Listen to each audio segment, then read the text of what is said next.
세상 끝 종말에는 첫 번째, 하나님에 대한 반역의 징조가 있습니다. 교회 안에서도 많은 적 그리스도와 거짓 선지자들이 나타나 할 수만 있으면 큰 기적과 표적으로 성도들을 미혹할 것입니다.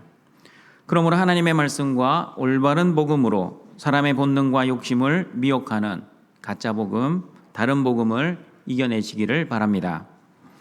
그리고 교회 밖에서도 하나님께 대한 반역을 합니다.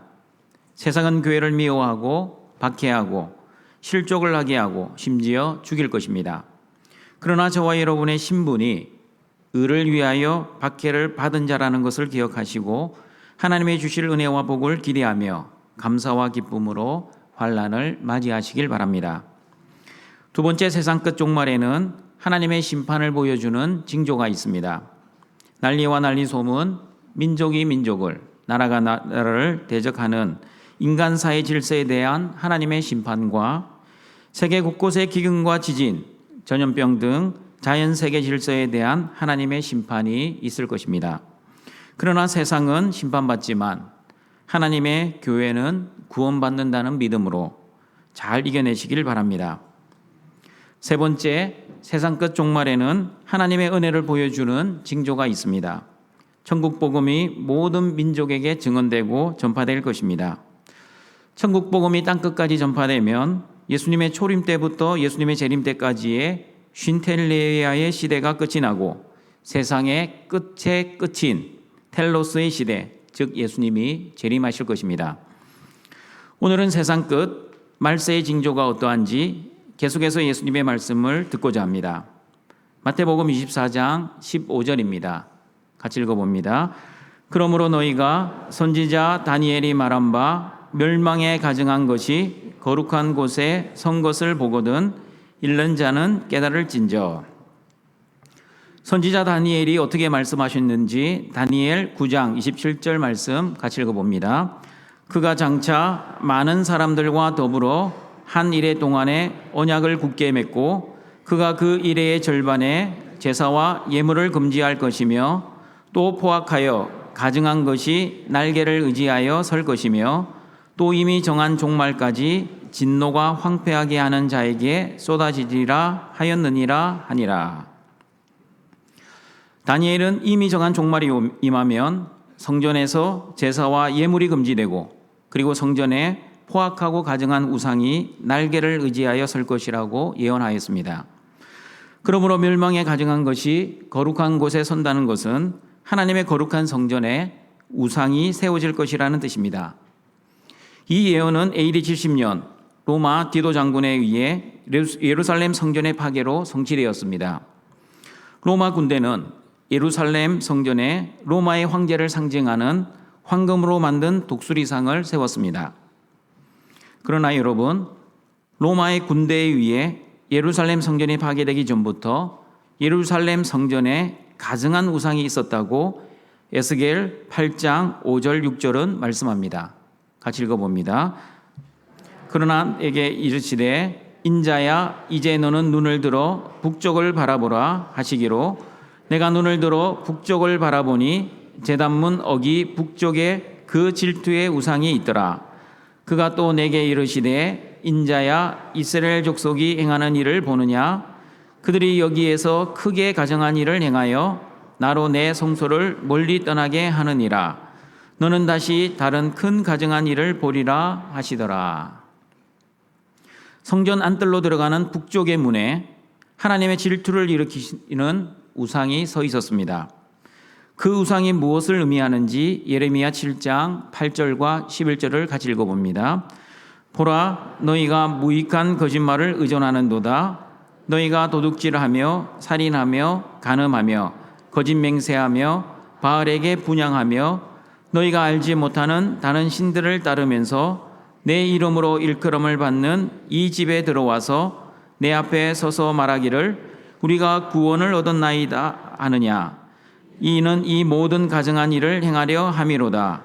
내 이름으로 일컬음을 받는 이 집이 너희 눈에는 도둑의 소굴로 보이느냐. 보라, 나 곧 내가 그것을 보았노라. 여호와의 말씀이니라. 성전에 들어오면서 이곳은 여호와의 성전이다. 내가 하나님께 예배를 드리러 성전에 왔습니다. 그리고 하나님의 백성인 우리들은 구원받았습니다. 라고 하지만 그러나 그들의 행동은 어떠했습니까? 도둑질하고 살인하고 간음하고 거짓 맹세하고 그리고 바알을 섬겼습니다. 하나님 보시기에 가증한 일을 행했습니다. 그리고 도둑의 소굴처럼 보였습니다. 한마디로 말하면 무익한 거짓말에 의존하여 사는 사람들과 같았습니다. 하나님 앞에서의 모습과 사람들 앞에서의 모습이 다른 무익한 거짓말에 의존해 사는 사람들을 이사야 1장 11절 12절에서도 이렇게 말씀합니다. 같이 읽어봅니다. 여호와께서 말씀하시되 너희의 무수한 재물이 내게 무엇이 유익하뇨? 나는 순양의 번제와 살진 짐승의 기름에 배불렀고 나는 수송아지나 어린 양이나 순염소의 피를 기뻐하지 아니하노라. 너희가 내 앞에 보이러 오니 이것을 누가 너희에게 요구하였느냐? 내 마당만 밟을 뿐이니라. 온갖 죄를 다 짓고 다른 신들을 따르고 섬기면서 성전에 와서 제사만 잘 드리면 된다고 생각했던 유대인의 모습. 여러분, 저와 여러분의 모습은 아닙니까? 오늘도 예배당의 마당만 밟고 가지는 않습니까? 종교적 형식과 예배는 멋들어지게 잘 드리고 있지만 실제 삶 속에서는 천국 복음을 가진 자답게 예수님 안에서 천국의 삶을 살아가고 있습니까? 예배당 안에서는 거룩한 척 보이지만 실제 여러분의 삶 속에서는 온갖 더러운 죄를 짓고 살고 계시지는 않습니까? 등촌가족 여러분, 저와 여러분은 세상 끝 종말의 시대를 살아가고 있습니다. 멸망에 가증한 것이 거룩한 곳에 서 있는 것을 이미 보며 살아가고 있다는 뜻입니다. 성령의 전인 저와 여러분, 하나님의 거룩한 교회 안에 들어온 멸망에 가증한 것이 무엇인지 골로새서 3장 1절과 5절은 이렇게 말씀합니다. 같이 읽어봅니다. 그러므로 너희가 그리스도와 함께 다시 살리심을 받았으면 위의 것을 찾으라. 거기는 그리스도께서 하나님 우편에 앉아 계시느니라. 위의 것을 생각하고 땅의 것을 생각하지 말라. 그러므로 땅에 있는 지체를 죽이라. 곧 음란과 부정과 사욕과 악한 정욕과 탐심이니 탐심은 우상 숭배니라. 성령의 전인 하나님의 자녀는 그리스도와 함께 살아난 사람들이기에 마땅히 위의 것을 찾으며 살아야 합니다. 위의 것을 생각하고 땅의 것은 생각조차 하지 말아야 합니다. 그리고 땅에 있는 지체를 죽여야 합니다. 그러므로 음란, 부정, 사욕, 악한 정욕, 탐심을 죽여야 합니다. 그런데 여러분, 우리의 현실은 어떠합니까? 언제부턴가 교회 안에 복음이 변질되기 시작했습니다. 제가 어릴 때만 해도 교회 안에서 복음하면 예수 그리스도의 복음, 십자가 복음이었습니다. 그런데 언제부턴가 복음하면 십자가 복음이 아니라 번영 복음, 만사 형통 복음, 기복주의 복음, 고지론 복음, 그리고 긍정적 복음으로 변질되었습니다. 교회 안에서 적극적인 사고방식을 가르치기 시작했습니다. 할 수 있다, 하면 된다, 해보자. 이런 구호가 등장하기 시작했습니다. 예수님 믿으면 복받고 성공하고 형통하고 모든 질병이 떠나간다는 설교가 난무하기 시작했습니다. 갈라디아서 1장 6절과 8절을 보시면 예수님이 전한 십자가 복음이 아닌 다른 복음을 이렇게 말씀합니다. 같이 읽어봅니다. 그리스도의 은혜로 너희를 부르신 이를 이같이 속기 떠나 다른 복음을 따르는 것을 내가 이상하게 여기노라. 다른 복음은 없나니 다만 어떤 사람들이 너희를 교란하여 그리스도의 복음을 변하게 하려 함이라. 그러나 우리나 혹은 하늘로부터 온 천사라도 우리가 너희에게 전한 복음 외에 다른 복음을 전하면 저주를 받을지어다.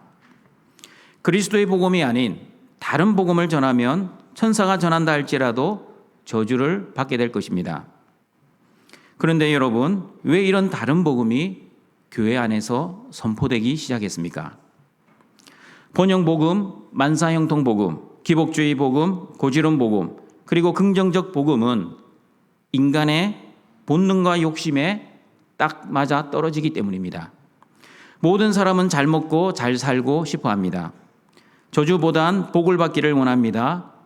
이왕이면 성공하고 형통하고 건강하게 살고 싶은 것은 인간의 욕망입니다.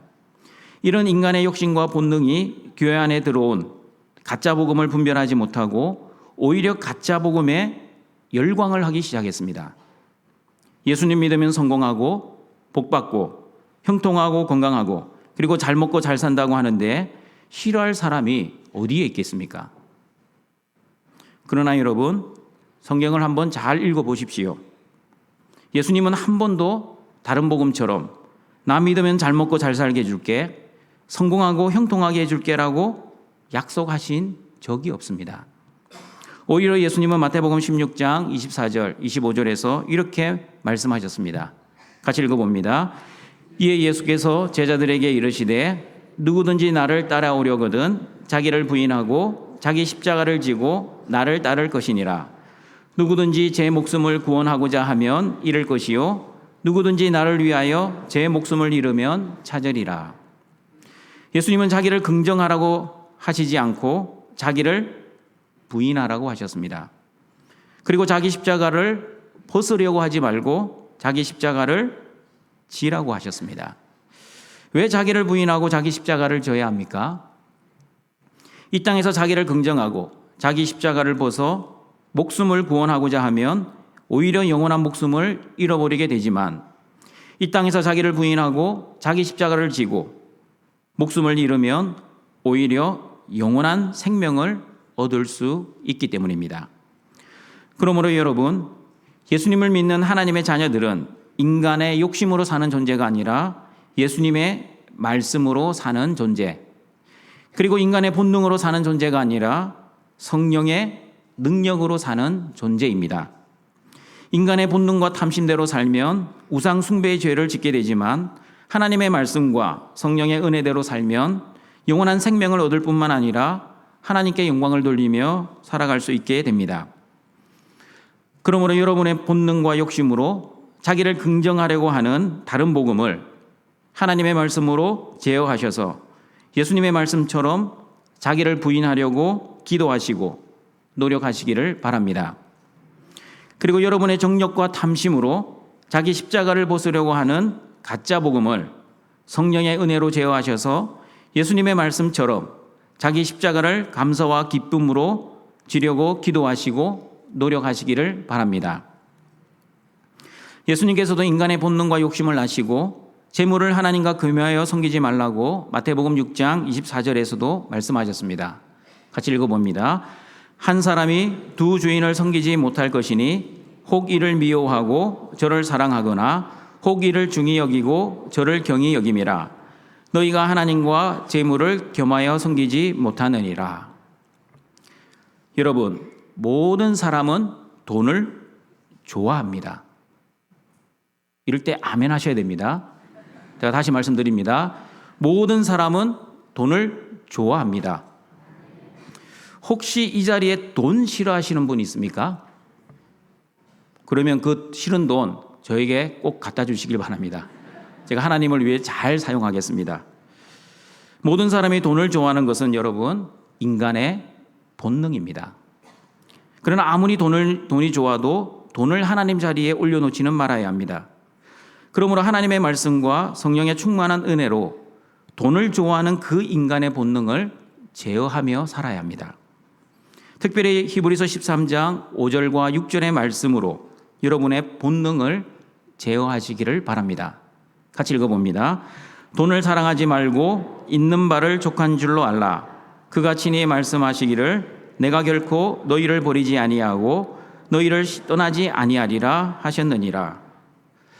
돈을 좋아하는 것은 인간의 본능이지만 돈을 사랑하는 것은 우상 숭배입니다. 그러므로 돈을 좋아하지만 돈을 사랑하지 않는 등촌의 가족들이 되시길 바랍니다. 하나님이 주신 것을 족한 줄로 알고 감사와 기쁨으로 사시길 바랍니다.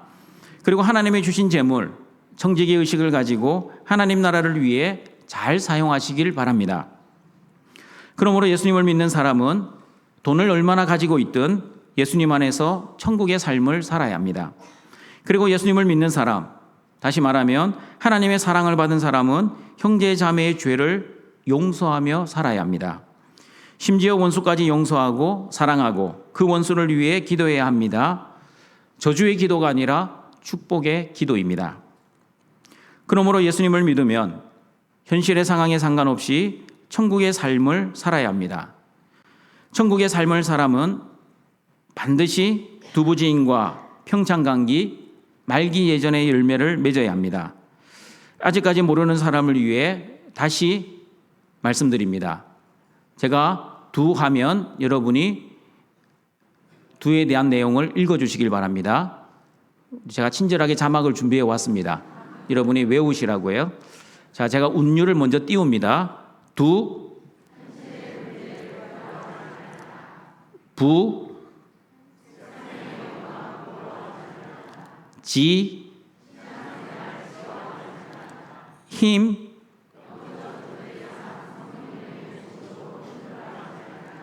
평, 찬, 감, 기, 기도가 아니라 기쁨입니다. 그리고 말씀, 생활, 기,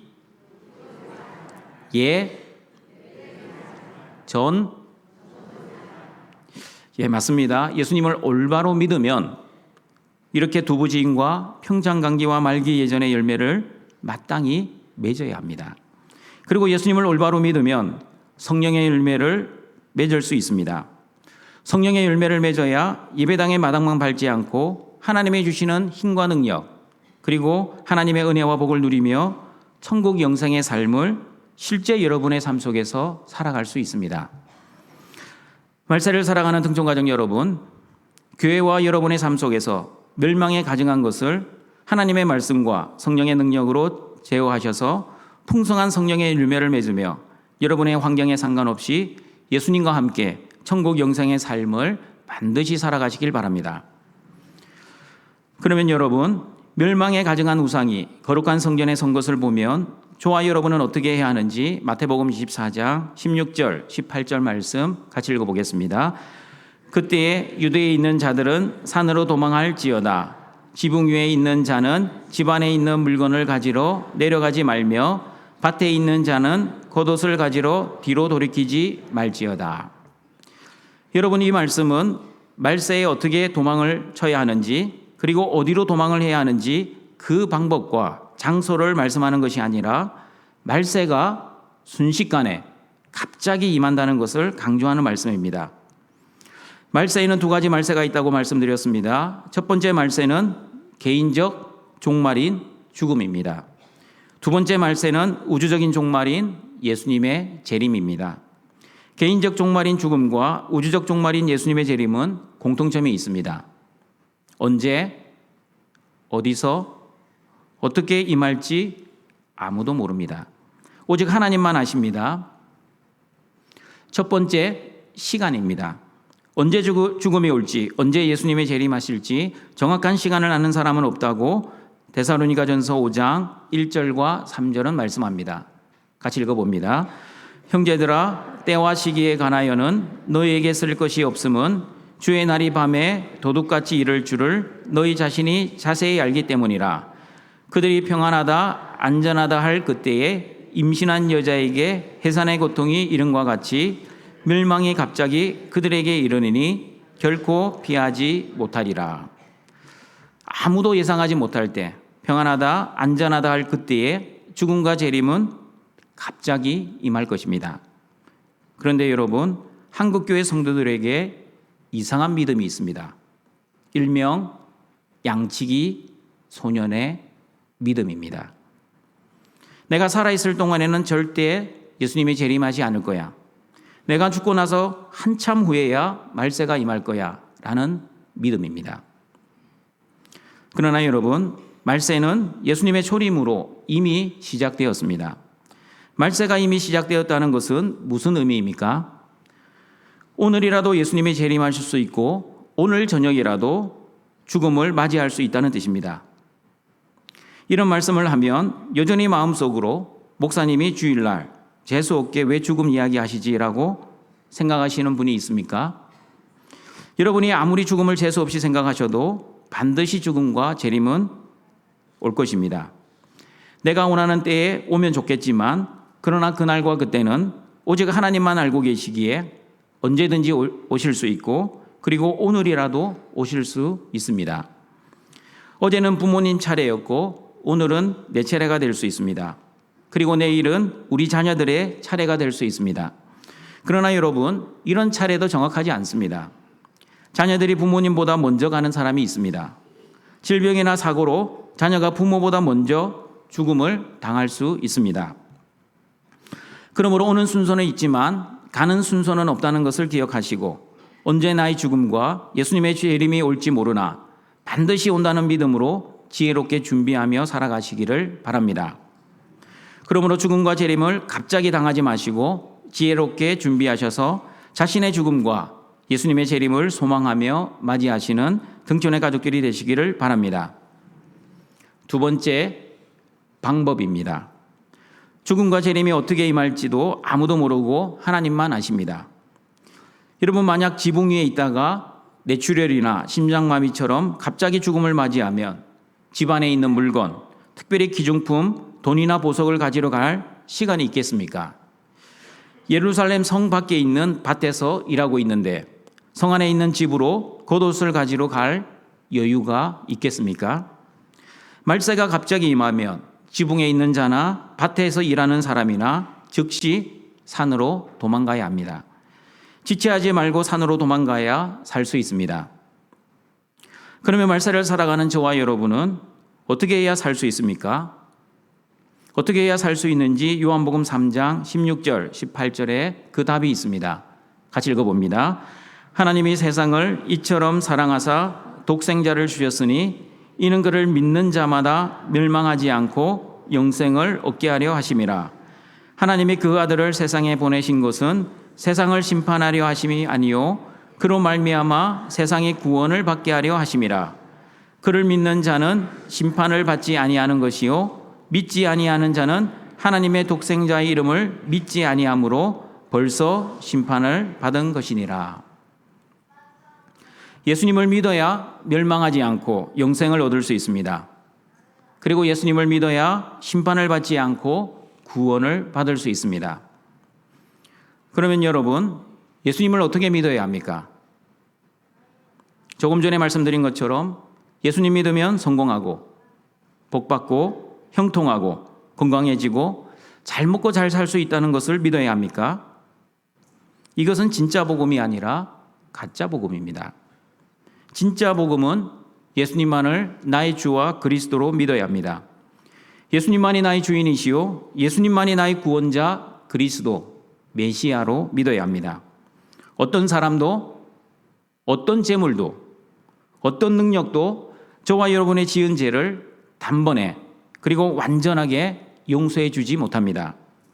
그러므로 말세에 비록 성도들이 세상으로부터 미움을 받고 박해를 받고 순교를 당한다 할지라도 예수님이 나의 주와 그리스도가 된다는 믿음은 절대 흔들리지 말아야 합니다. 자기를 부인하고 자기 십자가를 지면서도 하나님을 원망하거나 불평하지 말아야 합니다. 그러므로 몸만 죽이는 사람을 두려워하지 마시고 몸과 영혼을 다 멸할 수 있는 하나님만을 두려워하시고 저와 여러분에게 영원한 생명을 주시는 예수님만을 믿으시고 그리고 고난 속에서도 인내할 수 있도록 기도해 주시고 굳건한 믿음을 선물로 주시는 성령님만을 바라보시기를 바랍니다. 세 번째 장소입니다. 죽음과 재림이 어디서 임할지도 아무도 모르고 하나님만 알고 계십니다. 많은 사람들이 집에서 자다가 죽기를 소원하고 기도하지만 현실은 병원 응급실이나 요양원에서 죽음을 많이 맞이하고 있습니다. 그리고 오늘처럼 예배를 드리다가 예수님이 재림하시면 예배 가운데 영광 중에 예수님을 맞이하게 될 것입니다. 믿으십니까? 혹시나 제가 높아심으로 말씀드립니다. 혹시 제가 설교 중에 심장마비나 뇌출혈로 쓰러져 천국 간다면 아이고 젊은 목사가 3년도 못 버티고 무슨 죄를 많이 지었길래 하나님의 저주를 받았나? 라고 생각하시겠습니까? 아니면 그래도 목사님이 예배 가운데 영광 중에 하나님 나라로 가셨구나 라고 생각하시겠습니까? 자기 믿음의 분량대로 생각하실 겁니다. 그러나 여러분, 예배 중에 천국 가면 얼마나 목사에게 영광입니까? 아닙니까? 여러분은 어떻습니까? 여러분이 죄를 짓는 현장에서 죽음을 맞이하거나 예수님의 재림을 맞이하면 어떻게 되겠습니까? 천국에 들어가서 하나님을 만나면 얼마나 무한하겠습니까? 부부끼리 서로 싸움을 하고 있을 때, 예수님이 재림하시거나 사람들이 모여 남을 흉보고 비난하고 비판하고 있을 때, 그때 예수님이 재림하시면 얼마나 황당하시겠습니까? 그러므로 항상 깨어서 자신의 죽음을 맞이할 준비와 예수님의 재림을 맞이할 준비를 하셔서 얼떨결에 죽음과 재림을 당하지 마시고 영생을 소망하는 마음으로 죽음과 재림을 맞이하게 해달라고 기도하시는 등촌의 가족들이 되시기를 바랍니다. 그리고 여러분, 말세를 위해 기도할 때 무엇을 위해 기도해야 할지 마태복음 24장 19절 20절은 이렇게 말씀합니다. 같이 읽어봅니다. 그날에는 아이 벤 자들과 젖먹이는 자들에게 화가 있으리로다. 너희가 도망하는 일이 겨울에나 안식일에 되지 않도록 기도하라. 여러분, 고대 시대 전쟁이 일어나면 여자와 아이들은 전쟁 포로가 되었습니다. 그리고 노예로 팔렸습니다. 그런데 노예 가격이 달랐다고 합니다.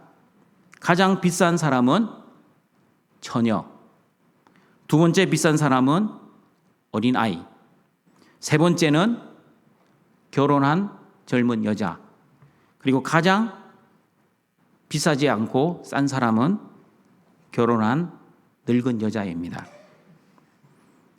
그러면 오늘 성경에서 말씀하는 아이를 가진 여자와 젖먹이는 산모는 어떻게 됩니까? 정복자의 입장에서는 돈이 되지 않아 아무런 쓸모가 없습니다. 임신한 여자와 젖먹이는 여자는 자기 나라로 끌고 가는 것도 힘들기 때문에, 한마디로 말하면 돈이 되지 않기 때문에 잔인하게 죽였습니다. 그러므로 예수님도 종말의 대환란이 일어나면 아이 벤 자들과 젖먹이는 자들에게 화가 있을 것이라고 말씀하십니다. 그리고 예수님은 도망하는 일이 겨울이나 안식일에도 일어나지 않도록 기도하라고 말씀하셨습니다. 이스라엘의 겨울은 우리나라하고 다르게 건기가 아니라 우기입니다. 비가 많이 오면 비난 가는데 어려움이 생깁니다.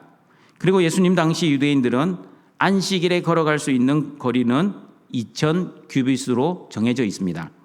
2,000 규빗은 약 1km 정도입니다. 여러분, 말세 대환란이 일어나는데 자기가 있는 곳에서 1km 도망가면 안전한 곳으로 갈 수 있겠습니까? 그러나 여러분, 저와 여러분은 큰 환란이 와도 걱정하거나 염려하거나 두려워하지 말아야 합니다. 말세의 환란 앞에서도 왜 저와 여러분이 걱정하지 않고 염려하지 않고 두려워하지 말아야 하는지 마태복음 24장 21절 22절은 이렇게 말씀합니다. 같이 읽어봅니다. 이는 그때에 큰 환란이 있겠음이라. 창세로부터 지금까지 이런 환란이 없었고 후에도 없으리라. 그 날들을 감하지 아니하면 모든 육체가 구원을 얻지 못할 것이나 그러나 택하신 자들을 위하여 그 날들을 감하시리라. 여러분, 기독교의 역사관은 불교처럼 순환적인 역사관이 아니라 직선적인 역사관입니다. 처음이 있고 끝이 있는 역사관입니다. 하나님 나라의 처음과 시작은 하나님의 섭리와 하나님의 계획으로 이루어질 것입니다. 그러므로 여러분, 오해하지 마십시오. 사탄이 종말의 대환란을 일으키는 것이 아닙니다. 하나님의 말씀하신 대로 사탄은 하나님의 계획대로 사용되고 있을 뿐입니다. 그러므로 역사는 사람이나 사탄이 만들어가는 것이 아니라 하나님이 직접 만들어 가십니다. 그러므로 성경은 예수 그리스도를 통한 하나님 나라에 대한 이야기입니다. 그러므로 성경에 나오는 하나님의 역사는 크게 넷으로 나눌 수 있습니다. 첫 번째는 하나님 나라의 시작입니다. 창세기 1장 2장에 나오는 창조 이야기입니다. 두 번째는 하나님 나라의 반역입니다. 창세기 3장에 나오는 아담과 하와의 타락 이야기입니다. 그리고 세 번째, 하나님 나라의 회복입니다. 창세기 3장에서 요한계시록 20장까지 예수 그리스도의 십자가의 죽음과 부활을 통한 구속의 이야기입니다. 그리고 네 번째, 하나님 나라의 완성, 요한계시록 21장, 22장에 나오는 새하늘과 새 땅의 새 창조 이야기입니다. 지금 우리가 보고 있는 마태복음 24장은 하나님 나라의 완성, 새 창조에 대한 부분입니다. 말세는 하나님 나라의 끝이 아니라 새로운 창조의 시작입니다. 이 세상의 역사는 끝이 나지만 하나님 나라의 역사는 영원히 시작될 것입니다. 인간의 죄로 파괴된 하나님 나라는 예수님의 재림으로 인해 새로운 창조를 하게 될 것입니다. 그리고 하나님 나라의 새 창조를 위해 하나님의 자녀들을 구원하시고 세상 나라의 세상 사람들을 심판을 받게 될 것입니다. 아무리 대환란이 일어나고 말세의 징조로 인해 힘들어도 하나님은 하나님의 자녀들을 지키시고 보호하시고 구원하실 것입니다. 왜냐하면 이것은 예수님의 약속이기 때문입니다. 요한복음 10장 27절 29절에 보시면 예수님의 약속을 알 수 있습니다. 같이 읽어봅니다. 내 양은 내 음성을 들으며 나는 그들을 알며 그들은 나를 따르느니라. 내가 그들에게 영생을 주노니 영원히 멸망하지 아니할 것이요 또 그들을 내 손에서 빼앗을 자가 없느니라. 그들을 주신 내 아버지는 만물보다 크심에 아무도 아버지 손에서 빼앗을 수 없느니라. 그러므로 오늘 본문 22절의 말씀처럼 하나님께서 택하신 자녀들을 위하여 그 환난의 날들을 감하여 주시는 것입니다. 그러나 여러분 오해하지 마십시오. 하나님의 택하신 자녀들에게 환난의 날이 한 날도 없다는 뜻이 아닙니다. 예수님을 믿으면 만사형통, 무병장수, 소원 성취되는 것이 아니라 하나님의 자녀라 할지라도 말세의 환난을 똑같이 당하지만 하나님은 저와 여러분을 지키시고 보호해 주신다는 뜻입니다. 데살로니가후서 3장 3절과 5절 말씀입니다. 같이 읽어봅니다. 주는 미쁘사 너희를 굳건하게 하시고 악한 자에게서 지키시리라. 너희에 대하여는 우리가 명한 것을 너희가 행하고 또 행할 줄을 우리가 주 안에서 확신하노니 주께서 너희 마음을 인도하여 하나님의 사랑과 그리스도의 인내에 들어가게 하시기를 원하노라. 그러므로 여러분, 아무리 말세에 대환란이 온다 할지라도 그 환란과 고통 속에서도 저와 여러분을 지켜주시고 믿음을 굳게 하게 해주시는 하나님만을 바라보시길 바랍니다. 그리고 어떠한 고난도 심지어 죽음조차도 하나님의 사랑에서 저와 여러분을 끊어놓을 수 없다는 믿음을 가지시고 그리스도께서 십자가의 고난을 참고 인내하신 것처럼 저와 여러분도 자기를 부인하며 자기 십자가를 질 때 예수님처럼 인내할 수 있게 해달라고 기도하시기를 바랍니다. 그리고 디모데후서 4장 18절의 말씀처럼 모든 악한 일에서 구원해 주신 하나님께 모든 영광을 돌리시는 등촌의 가족끼리 되시기를 바랍니다. 같이 읽어봅니다. 주께서 나를 모든 악한 일에서 건져내시고 또 그의 천국에 들어가도록 구원하시리니 그에게 영광이 세세 무궁토록 있을지어다. 아멘. 말씀을 정리하도록 하겠습니다. 세상 끝 말세에는 멸망에 가증한 우상이 거룩한 성전에 설 것입니다. 그러므로 성령의 성전인 저와 여러분의 삶 속에서 우상 숭배의 죄를 제거해야 합니다. 그리고 하나님의 교회인 저와 여러분은 사람의 본능대로 탐욕대로 살지 않고 하나님의 말씀과 성령의 능력으로 여러분의 본능과 탐욕을 제어하며 사시기를 바랍니다. 돈을 좋아하지만 돈을 사랑하지는 마십시오. 예수님 안에서 두부지인과 평창감기와 말기 예전의 열매를 풍성히 맺으며 천국의 삶을 살아가시길 바랍니다. 그리고 세상 끝 말세의 대환란은 예고 없이 갑자기 닥칠 것입니다. 말세를 살아가는 저와 여러분은 언제 어디서 어떻게 자신의 죽음과 예수님의 재림이 임할지 모른다는 믿음으로 항상 깨어서 준비하며 기도하며 살아가시길 바랍니다. 그러나 말세의 징조와 대환란을 너무 걱정하거나 염려하거나 두려워하지 마십시오. 왜냐하면 저와 여러분의 전능하신 아빠 아버지께서 모든 환란에서 저와 여러분을 지키시고 보호하시고 구원해 주시기 때문입니다.